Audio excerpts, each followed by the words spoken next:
Good morning मुलांनो. आपण आज पुढचा पॉइंट पाहणार आहोत, लॉज ऑफ केमिकल कॉम्बिनेशन. खरं तर या लेसनचा हा की पॉइंट आहे, अत्यंत महत्वाचा पॉइंट, अत्यंत महत्वाचा भाग या लेसन मधला. Laws of chemical combination. Laws काही नियम पाहणार आहोत. एखादं केमिकल कॉम्बिनेशन होत असताना म्हणजे केमिकल रिॲक्शन होत असताना कोणचे लॉज नियम पाळले जातात हे आपल्याला समजून घ्यायचंय. मुलांनो, एखादी रिॲक्शन होत असताना काही नियम पाळले जातात. अर्थात कोणकोणचे नियम? वेगवेगळ्या शास्त्रज्ञांनी हे नियम सांगितले. जसं मुलांनो, मी फळ्यावरती एक जनरल केमिकल कॉम्बिनेशन सांगितलेलं आहे, एक केमिकल रिॲक्शन लिहिलेली आहे. याच्यामध्ये ए कंबाईन विथ बी, ए ची रिॲक्शन बी सोबत झाली आणि प्रॉडक्ट तयार झाला. मुलांनो, इथं हे केमिकल कॉम्बिनेशन, रासायनिक अभिक्रिया झाली आणि प्रॉडक्ट तयार झाला. मुलांनो, असं होत असताना, एखादी रिॲक्शन होत असताना काही नियम निसर्गतः पाळले जातात. आणखीन एक उदाहरण सांगतो. मुलांनो, तुम्ही रस्टिंग ऑफ आयर्न, लोखंडाचं गंजणं पाहिलेलं आहे. लोखंड उघड्यावरती पडून राहिलं, ऊन वारा पाऊस, त्या ठिकाणी ओलसरपण आहे, लोखंडाला गंज चढतो. म्हणजे निसर्गतः त्या ठिकाणी रिॲक्शन होत आहे. काय रिॲक्शन होते? लोखंड आणि हवेतलं ऑक्सिजन, पाणी, मुलांनो कार्बन डायऑक्साईड, वेगवेगळे गॅसेस, म्हणजे त्या वातावरणामध्ये लोखंड उघड्यावरती पडलेलं आहे. आता आयर्न, ते लोखंड आणि हवेतला ओलसरपणा, ऑक्सिजन यांच्यामध्ये रिॲक्शन होते. लोखंडावरती लाल रंगाचा थर, त्याला आपण रस्ट, गंज चढलेला आहे असं आपण म्हणतो. इथं सुद्धा केमिकल कॉम्बिनेशन होत आहे. कोण कोण कंबाईन होत आहेत? लोखंड आणि हवेतले वेगवेगळे गॅसेस कंबाईन होत आहेत. प्रामुख्याने ऑक्सिजन मुलांनो कंबाईन होत आहे आणि रिॲक्शन होत आहे. अर्थात ही रिॲक्शन निसर्गतः होते. लोखंड गंजण्याची प्रक्रिया, इट्स अ नॅचरल प्रोसेस, ही एक नैसर्गिक घटना आहे. मुलांनो, ही रिॲक्शन होत असताना, लोखंड गंजत असताना निसर्गतः काही नियम पाळले जातात. कोणचे नियम नेमके पाळले जातात? शास्त्रज्ञांनी शोधून काढले आणि यालाच लॉज, त्यांनी नियम असं म्हटलं. मुलांनो, 5 लॉज महत्वाचे आहेत. तर मुलांनो, पहिला लॉ ऑफ कॉन्झर्वेशन ऑफ मास असं म्हटलेलं आहे. हा कॉम्बिनेशन चा पहिला नियम, लॉ ऑफ कॉन्झर्वेशन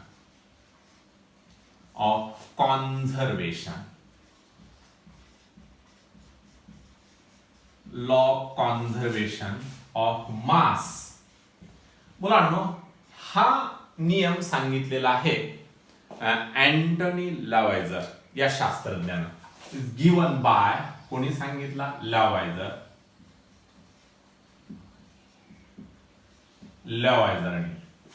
मुलांनो, हा शास्त्रज्ञ काय सांगतो? खरं तर हा नियम तुम्ही 10वी सुद्धा शिकलेला आहे बरं का. लॉ ऑफ कॉन्झर्वेशन ऑफ मास असाच त्या लॉचं नाव सुद्धा 10वीच्या पुस्तकात होतं. परंतु हा फार महत्वाचा बेसिक नियम आहे. आपल्या लेसनचंच नाव आहे ना, basic concepts of chemistry, some basic concept. मुलांनो, कुठलीही रिॲक्शन घेतली त्याच्यामध्ये कॉम्बिनेशन होत आहे, तर मास इज ऑलवेज कॉन्झर्व. मुलांनो, मास कॉन्झर्व होतं. कॉन्झर्व होतं म्हणजे काय? वजन वाढतही नाही आणि कमी पण होत नाही. 2 उदाहरणे घेतो मुलांनो. पहिलं उदाहरण, the reaction between sodium metal Na and the chlorine gas. या दोघांमध्ये रिॲक्शन झाली. मुलांनो, मीठ तयार होतं आणि मिठाचा फॉर्म्युला माहित आहे तुम्हाला, NaCl. मुलांनो, प्रथम रिॲक्शन बॅलन्स असली पाहिजे बरं का. हाऊ टू बॅलन्स, एखादी रिॲक्शन कशी बॅलन्स करायची, ट्रायल अँड एरर मेथड 10वी शिकलेला आहात. मग ट्रायल अँड एरर मेथड मुलांनो, साधं निरीक्षण करायचं. डावीकडे 2 क्लोरीन, उजवीकडे सुद्धा 2 पाहिजे, तर रिॲक्शन बॅलन्स. मग आता उजवीकडे 2 कसं करायचं? त्या फॉर्म्युल्याच्या आधी प्रथम मुलांनो कोइफिशियंट सहगुणक लिहायचं. इकडे 2, इकडे पण 2 पाहिजेत, इथं 2 हा कोइफिशियंट. आता मुलांना क्लोरीन 2 झाले, पण सोडियम पण 2 झाले. उजवीकडे 2 सोडियम, डावीकडे पण 2 पाहिजेत, मग इकडे पण 2 कोइफिशियंट लिहा. प्रथम मी केमिकल कॉम्बिनेशन लिहून काढलं. कोणाकोणामध्ये कॉम्बिनेशन झालं? सोडियम मेटल आणि क्लोरीन मेटल. सॉरी, क्लोरीन हा नॉन मेटल गॅस आहे. मुलांना पटकन रिॲक्शन होते या दोघांमध्ये. सोडियम आणि क्लोरीन आणि सोडियम क्लोराईड मीठ तयार झालेला आहे. मुलांनो, मी केमिकल कॉम्बिनेशन, केमिकल रिॲक्शन लिहिली. दुसरी स्टेप मी सांगितली, रिॲक्शन बॅलन्सच असली पाहिजे. आहे आता बॅलन्स. इकडे 2 सोडियम, पलीकडे पण 2 क्लोरीन, डावीकडे उजवीकडे पण 2 क्लोरीन. आता मुलांना या रिॲक्शन मध्ये मास इज ऑलवेज कॉन्झर्व. वजन हे नेहमी जतन केलं जातं. Mass neither be created nor be destroyed असं शब्दामध्ये लॉ सांगितला. वजन वाढत पण नाही during a chemical combination. Chemical combination म्हणजे मुलांनो, हे तुम्ही लक्षात घ्या बरं का. केमिकल कॉम्बिनेशन म्हणजेच ड्युरिंग ए केमिकल रिॲक्शन, एखादी केमिकल रिॲक्शन होत असताना असा याचा अर्थ घ्यायचा. जसे तर केमिकल कॉम्बिनेशन झालं, सोडियम आणि क्लोरीन हे 2 कंबाईन झाले, एकत्रित आले, त्यांच्यात रिॲक्शन घडली आणि मीठ तयार झालं. मुलांना असं होत असताना वजन वाढतही नाही आणि कमी पण होत नाही. म्हणजेच मुलांनो, या दोघांचं जे वजन असेल ना, मास, या दोघांचं, म्हणजे इथं रिॲक्टंट 2 आहेत मुलांनो, प्रॉडक्ट मात्र एकच आहे, मीठ तयार झालेलं आहे. याला मी म्हणेल रिॲक्टंट्स. मग टोटल मास ऑफ रिॲक्टंट असं मी म्हणेल. टोटल मास ऑफ रिॲक्टंट, या प्रॉडक्ट एकच आहे, is equal to the total mass of product. मुलांनो, यालाच law of conservation of mass, हा आहे आपला product. Total mass of product म्हणजे ड्युरिंग ए केमिकल रिॲक्शन, एखादी रिॲक्शन होत असताना वजन वाढत पण नाही आणि कमी पण होत नाही. वजन तेवढंच राहतं, वजन कॉन्स्टंट राहतं. Mass neither be created nor be destroyed. वेगवेगळ्या शब्दामध्ये लॉ सांगता येऊ शकेल. वजन वाढत नाही आणि कमी पण होत नाही. म्हणजे आता या ठिकाणी मुलांनो, सोडियमचं मास तुम्हाला माहित आहे. सोडियम, एका सोडियमचा ॲटॉमिक मास 10वीत तुम्ही पिरियॉडिक टेबल, मेंडेलिव्स पिरियॉडिक टेबल मध्ये, कारण मेंडेलिव्हनी जी मांडणी केली होती ॲटॉमिक मासेस नुसार, मुलांनो, एका सोडियमचं वजन, मुलांनो आपण कॅल्क्युलेटच करूया. Total mass of the reactant. पहा टोटल मास कसा असेल. एका सोडियमच्या ॲटमचं वजन 23, ॲटॉमिक मास बरं का, नॉट ॲटॉमिक नंबर. 2 आहेत म्हणजे परत 23. मुलांनो, हे आपण पुढे मोल कन्सेप्ट मध्ये आणि स्टॉइशियोमेट्री या लेसनच्या शेवटच्या भागामध्ये हे आपण अत्यंत डिटेलमध्ये पाहणार आहोत बरं का. इथं फक्त समजून सांगण्यासाठी लॉ ऑफ कॉन्झर्वेशन ऑफ मास. मुलांनो, एका क्लोरीनचं 35.5 ॲटॉमिक मास, एका ॲटमचं वजन एका क्लोरीनचं, हे तुम्हाला परीक्षेत सुद्धा दिलं जातं. असे 2 ॲटम आहेत, 35.5. मग टोटल मास मुलांनो 5 आणि 5 10 आणि हे 7 17, आजचा 1, 3 आणि 3 6 आणि 7 8 9 10 11, 117 मुलांनो gram is the total mass of the reactant. आता प्रॉडक्टचं पाहूया. एका सोडियमचं वजन मुलांनो 23 ॲटॉमिक मास जे दिलं जाईल. ॲटॉमिक मास म्हणजे काय, हे नंबर कसे घ्यायचे कळेल तुम्हाला. एका क्लोरीनचं वजन मुलांनो 35.5 म्हणजे एका NaClच्या मॉलिक्युलचं वजन बरं का, मी इथे लिहितोय एका NaClच्या मॉलिक्युलचं वजन किती येते 5, 5 आणि 3 8 आणि 3 आणि 2 5 58.5 एका NaCl असे 2 NaCl तयार झालेले आहेत. या स्टॉइशियोमेट्रीकडे आपण शिकणार आहोत लेसनच्या शेवटी. या कोइफिशियंट कडे लक्ष द्या. असे 2 NaCl आहेत. आणखीन एक NaCl मुलांना घेतो. एका NaCl चा 58.5, दुसऱ्या NaCl सुद्धा 58.5, टोटल 8 2 16 आणि 1 17, 5 आणि 5 10 आणि 11, 117 पाहता. This is the total mass of the product. आणि हे 117 टोटल मास ऑफ रिएक्टंट. मला काय सांगायचंय, रिएक्टंट म्हणजे मी सोडियम आणि क्लोरीन दोघांचं मास वजन मला किती घेतलं, सोडियम आणि क्लोरीन टोटल मिळून 117 ग्रॅम. तर तयार झालेलं मिठाचे 2 मॉलिक्यूल तयार होतात, ते सुद्धा 117 ग्रॅमच. म्हणजे वजन, मास इज अ कॉन्झर्व. वजन वाढलं पण नाही आणि कमी पण झालं नाही. आता मुलांना आपल्याला प्रॉब्लेम सोडवायचे आहेत स्टॉइशियोमेट्री मध्ये. हे जे मी नंबर्स घेतले, कसे घेतले, रिएक्शन कशी बॅलन्स करायची, परत एकदा लेसनच्या शेवटच्या भागामध्ये होईल. इथं फक्त एवढंच लक्षात घ्या, law of conservation. To conserve म्हणजे जतन करणे. एखाद्या केमिकल रिएक्शनच्या दरम्यान मास इज ऑलवेज कॉन्झर्व. मुलांना मास, वजन हे नेहमी जतन केलं जातं. वजन वाढतही नाही आणि कमी पण होत नाही. जसं इथं 2 रिएक्टंटचं वजन 117 ग्रॅम, तर एक प्रॉडक्ट तयार झालंय त्याचंही वजन 117. मास नायदर क्रिएटेड नॉर डिस्ट्रॉयड. मास नायदर क्रिएटेड म्हणजे वजन निर्माण नाही झालं, तयार नाही झालं आणि त्याचा नाश पण झाला नाही, वजन तेवढंच राहिलं मुलांना.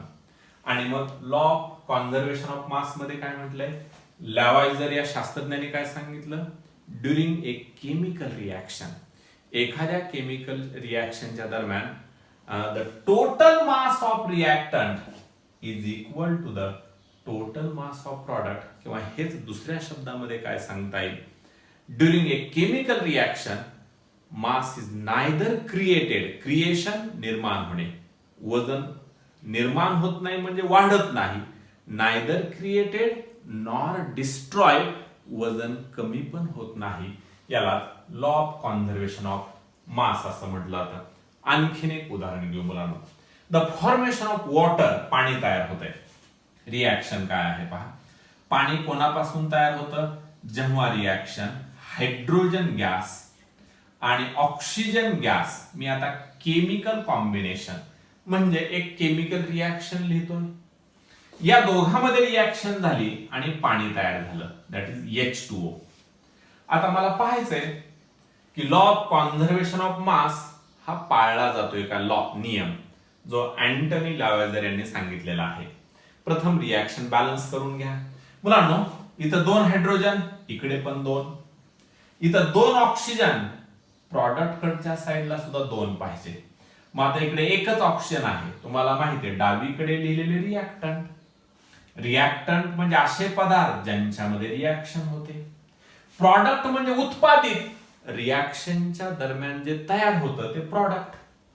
मुलांनो इथं ऑक्सिजन 1 आहे, इकडे 2, मग बॅलन्स करण्यासाठी इथं 2 हा कोइफिशियंट लिहायचा. आता ऑक्सिजन रिएक्टंट साइडला 2 ऑक्सिजन, प्रॉडक्ट साइडला सुद्धा 2, कारण हा 2 कोइफिशियंट सहगुणक. आता हायड्रोजनला पण आहे, ऑक्सिजनला पण, परंतु काय झालं, आता हायड्रोजन इकडे झाले 4, इकडे 2च राहिले, मग इकडे 2 करा. हे सर्व तुम्ही 11वी शिकला, 10वी शिकलेला होता. आता रिएक्शन बॅलन्स झाली मुलांना आपली. इकडे 4 हायड्रोजन, इकडे म्हणजे रिएक्टंट साइडला, प्रॉडक्ट साइडला सुद्धा 4 हायड्रोजन, रिएक्टंट साइडला 2 ऑक्सिजन, प्रॉडक्ट साइडला सुद्धा 2 ऑक्सिजन. रिएक्शन मुलांना बॅलन्स झाली. रिएक्शन बॅलन्स झाली. मग आता आपण पाहूयात की law of mass, law of conservation of mass हा पाळलेला आहे का नाही. मुलांनो एका हायड्रोजनचं मास, आता मी टोटल मास काढतो बरं का, या दोघांचे मिळून टोटल मास दोघांचं म्हणजे कोणाचं रिॲक्टंट, कारण हे दोन रिॲक्टंट आहेत, ऑक्सिजन आणि हायड्रोजन, ज्यांच्यामध्ये रिॲक्शन होते ते रिॲक्टंट, आणि जे तयार होतं मुलांनो ते प्रॉडक्ट. इथं पाणी हे प्रॉडक्ट आहे. आता पहा, हायड्रोजनचं वजन, एका हायड्रोजनच्या ॲटमचं वजन 1.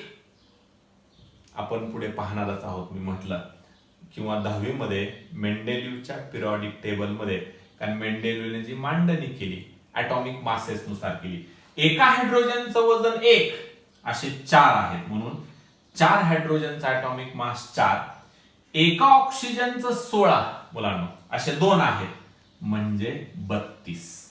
मग टोटल मास मुलांनो किती झालं? 32 अधिक 4 मुलांनो 36 ग्रॅम इज द टोटल मास. कोणाचं मुलांनो? रिॲक्टंट. आता इकडे पाहूया. आता प्रथम मी एका पाण्याच्या मॉलिक्यूलचं वजन काढतो. एका पाण्याच्या मॉलिक्यूलचं वजन, एका हायड्रोजनचं 1, मग 2 हायड्रोजनचं 2, एका ऑक्सिजनचं 16, म्हणजे 18 हे एका पाण्याच्या मॉलिक्यूलचं वजन. याला मॉलिक्युलर मास हे सुद्धा आपण आता पुढच्या पॉइंट मध्ये पाहणार आहोत. मॉलिक्युलर मास, ॲटॉमिक मास म्हणजे काय, हे नंबर कसे लक्षात ठेवायचे, कुठून आणायचे वगैरे. आता मुलांनो, हे एका पाण्याच्या मॉलिक्यूलचं मास, असे 2 पाण्याच्या मॉलिक्यूल तयार झालेले आहेत या रिॲक्शनच्या दरम्यान. मग एकाचा 18, दुसऱ्या पाण्याच्या मॉलिक्यूलचं सुद्धा वजन 18च. म्हणजे टोटल मास मुलांनो 18 अधिक 18 36 ग्रॅम एवढा प्रॉडक्ट तयार झाला. आता लक्षात आलं असेल. हे नंबर वगैरे मुलांनो विसरून जा थोड्या वेळासाठी, पुढे प्रॉब्लेम सोडवताना कळेलच. म्हणजे मी रिॲक्टंट घेतला होता 36 gram, reactant chemically combine with each other, त्यांच्यामध्ये रिॲक्शन झाली आणि प्रॉडक्ट तयार झाला. प्रॉडक्ट सुद्धा 36 ग्रॅम तयार झाला.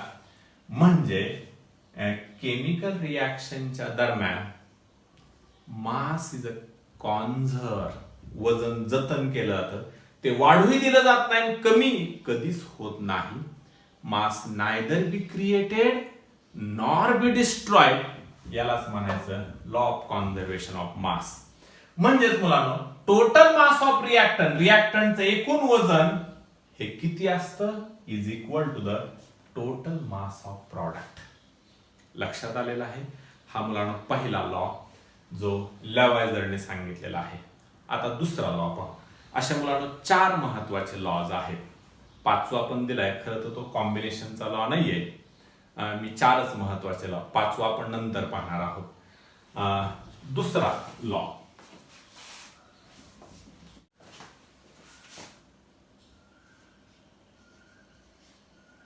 Law of definite proportion.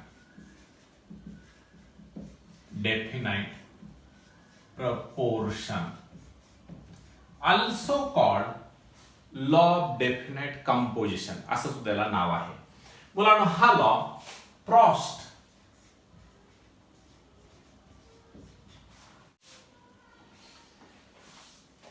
मुलांनो या लॉ मध्ये काय सांगितलं, डेफिनाइट म्हणजे निश्चित, ज्याच्यामध्ये बदल नाही.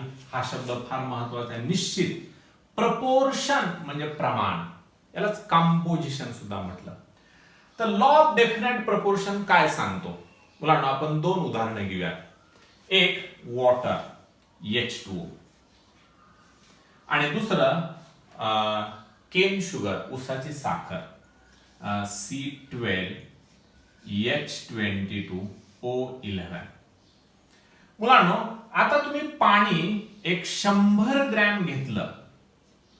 मुलांनो, हे पाणी 100 ग्रॅम, कुठलंही घ्या बरं का पाणी, समुद्रातलं घ्या, अर्थात तुम्हाला ते शुद्ध करून घ्यावं लागेल. समुद्रातलं पाणी असेल त्यात मीठ विरघळ असेल, ते सगळं बाजूला काढावं लागेल, फक्त पाणीच. तुम्ही एखाद्या तळ्यातलं घेतलं, विहिरीतलं घेतलं, बोरचं घेतलं, पावसाचं घेतलं, किंवा पाणी तुम्ही प्रयोगशाळेत तयार केलं, करता येईल बरं का पाणी प्रयोगशाळेत तयार. कसं, मी आत्ताच सांगितलं, हायड्रोजन आणि ऑक्सिजन या दोघांमध्ये रिॲक्शन करायची, पाणी तयार होईल. प्रयोगशाळेत पाणी सुद्धा तयार करता येतं.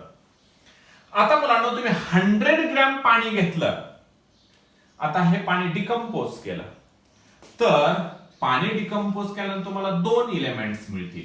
एक मिळेल हायड्रोजन, हायड्रोजन हा एक इलेमेंट मुलांना, दुसरा मिळेल ऑक्सिजन, हे एक मिळेल. आता 100 ग्रॅम पाणी जर डिकम्पोज तोडलं तर हायड्रोजन एक मिळेल आणि ऑक्सिजन एक मिळेल. हायड्रोजन किती ग्रॅम मिळतो मुलांना आणि ऑक्सिजन किती ग्रॅम प्रयोग करून पाहिलं तर ऑक्सिजन मिळाला 88.8 ग्रॅम, तर हायड्रोजन मिळाला मुलांनो 11.2 ग्रॅम. म्हणजेच मुलांनो मी असं म्हणू शकेल हायड्रोजनचं पर्सेंटेज हे फार महत्वाचं आहे. हायड्रोजनचं percentage 11.2% hydrogen is present in the water and 88.8% oxygen is present in water. आता इथं काही गोष्टी नीट लक्षात घ्या. 100 ग्रॅम पाणी घेतलं मोजून, अत्यंत शुद्ध पाणी घ्यायचं आणि हे पाण्याचे मॉलिक्यूल तोडले. पाण्याचे मॉलिक्यूल तोडले की हायड्रोजन वेगळा होईल, ऑक्सिजन वेगळा होईल. आता किती ऑक्सिजन मुलांना, हे टोटल वेट तुम्ही तुमच्या लक्षात आलं असेल 100 ग्रॅम होते बरं का. या 100 ग्रॅम पैकी हायड्रोजनचं वजन किती आहे 11.2 ग्रॅम. हे कसं काढलं, प्रयोग करून काढलेलं आहे प्रयोगशाळेमध्ये, लॅबोरेटरीज मध्ये. आणि ऑक्सिजनचं वजन 88.8 ग्रॅम. म्हणजेच मी असं म्हणेल पाण्यामध्ये ऑक्सिजनचं प्रमाण, प्रपोर्शन किती आहे 88.8% आणि हायड्रोजनचं प्रपोर्शन प्रमाण किती आहे 11.2. हे फिक्स आहे, हे डेफिनेट निश्चित आहे, इरिस्पेक्टिव्ह ऑफ इट्स सोर्स और मेथड ऑफ प्रिपरेशन असं नियमामध्ये म्हटलंय की पाणी इरिस्पेक्टिव्ह, काही संबंध नाही. इरिस्पेक्टिव्ह कशाचा संबंध नाही की इरिस्पेक्टिव्ह ऑफ इट्स सोर्स, ते पाणी तुम्ही कुठून आणलंय, समुद्रातून आणलंय, तळ्यातून आणलंय, बोर मधून आणलंय, विहिरीमधून आणलंय, पावसाचं आणलंय का प्रयोगशाळेतून आणलेलं आहे, का प्रयोगशाळेत तयार केलंय. Irrespective of its source, source म्हणजे उगम, तुम्ही कोठून पाणी आणलंय, और मेथड ऑफ प्रिपरेशन, कोणत्याही पद्धतीनं पाणी तयार करा. नेहमी पाण्यामध्ये डेफिनेट प्रपोर्शन, त्याचं प्रमाण हे निश्चित दिसून आलं. कशाचं, त्याच्या कॉन्स्टिट्युएंट इलेमेंटचं. म्हणजे पाण्यामध्ये कुठले इलेमेंट आहेत, हायड्रोजन आणि ऑक्सिजन, यांचं प्रपोर्शन प्रमाण हे डेफिनेट निश्चित आहे आणि ते किती आहे 11.2 आणि 88.8. हे ऑक्सिजनचं प्रपोर्शन आणि हे आहे हायड्रोजनचं. मुलांनो यालाच लॉ ऑफ डेफिनेट प्रपोर्शन. आणखीन एक उदाहरण मुलांनो, हे जे दुसरं या ठिकाणी घेतलेलं आहे. आता हे आहे मुलांनो शुगर, केन शुगर, ऊसाची साखर. याचे कॉन्स्टिट्युएंट इलेमेंट, याचे घटक कोण कोण आहे मुलांनो, याचे घटक आहेत कार्बन, एक आहे कार्बन, हा पहिला कॉन्स्टिट्युएंट. दुसरा आहे मुलांनो हायड्रोजन, हा दुसरा कॉन्स्टिट्युएंट. आणि तिसरा आहे मुलांनो ऑक्सिजन, हा तिसरा कॉन्स्टिट्युएंट. आता मुलांनो हे जे तीन शुगरचे कॉन्स्टिट्युएंट आहेत, समजा तुम्ही 100 ग्रॅम शुद्ध साखर घेतली. मुलांनो ती साखर कुठून आणली, कशी तयार केली याचा काहीही संबंध नाही. इरिस्पेक्टिव्ह ऑफ इट्स सोर्स और मेथड ऑफ प्रिपरेशन, कुठल्या मार्गाने साखर कुठून आणली किंवा कशी तयार केली याचा संबंध नाही. या पृथ्वी तलावरची कुठलीही जाऊन साखर आणा तुम्ही, फक्त ती शुद्ध असली पाहिजे. त्याच्यात हे तीनच इलेमेंट असणार, हे डेफिनेट, हे निश्चित आहे. आणि त्यांचं प्रमाण, आता मुलांना हे प्रयोगानं ह्या किमती काढल्या कोणत्या, की कार्बन 100 ग्रॅम साखरेचे मॉलिक्यूल घेतले आणि प्रयोगशाळेत हे मॉलिक्यूल तोडले. केमिकल मेथड च्या सहाय्याने करता येऊ शकतं. आणि पाहिलं की याच्यामध्ये कार्बन किती ग्रॅम मिळतोय, कार्बन मिळाला मुलांनो 42 ग्रॅम, तर हायड्रोजन मिळाला 6.5 ग्रॅम आणि ऑक्सिजन मिळाला मुलांनो 51.5 ग्रॅम. पहा मुलांनो इथं याचं पर्सेंटेज कसं लिहिणार? कार्बनचं पर्सेंटेज शुगर मध्ये आहे 42%, कार्बन दिसून आला. हायड्रोजनचं पर्सेंट 6.5%. हे प्रयोगानं काढलेल्या व्हॅल्यूज किमती आहेत. तर ऑक्सिजनचं पर्सेंट 51.5%. What it indicate? मुलांनो हे काय दर्शवित आहे? हे काय सांगत आहे? याच्यावरून असं लक्षात येत आहे की साखर कुठली जरी घेतली तुम्ही किंवा कोणत्याही पद्धतीनं साखर तयार केली तर मुलांनो कार्बनचं पर्सेंटेज हे डेफिनेट फिक्स आहे. शुगर मध्ये कार्बन किती आहे? 42%. हायड्रोजन आहे 6.5% and ऑक्सिजन प्रेझेंट इज 51.5%. हे प्रपोर्शन डेफिनेट ठरलेले आहेत. मग काय सांगितलं मुलांनो? प्रॉस्ट या शास्त्रज्ञानं हा लॉ सांगितलेला आहे. प्रॉस्ट असं म्हणतो एनी प्युअर कंपाऊंड कुठलाही शुद्ध पदार्थ घेतला it always content same element. त्याच्यामध्ये इलेमेंट तेच म्हणजे पाणी कुठलं जरी घेतलं एनी प्युअर कंपाऊंड उदाहरण पाणी घेतलं कंटेन सेम इलेमेंट. त्याच्यामध्ये इलेमेंट हायड्रोजन ऑक्सिजन ठरलेलेच. त्यांचं प्रपोर्शन प्रमाण सुद्धा ठरलेलं आहे. ते कदापि बदलत नाही. यालाच म्हणतात लॉ डेफिनाइट प्रपोर्शन. हा सांगितलेला आहे मुलांनो प्रॉस्ट या शास्त्रज्ञानं. 2 लॉ लक्षात आले. उद्या आपण राहिलेले 2 लॉ पाहूया.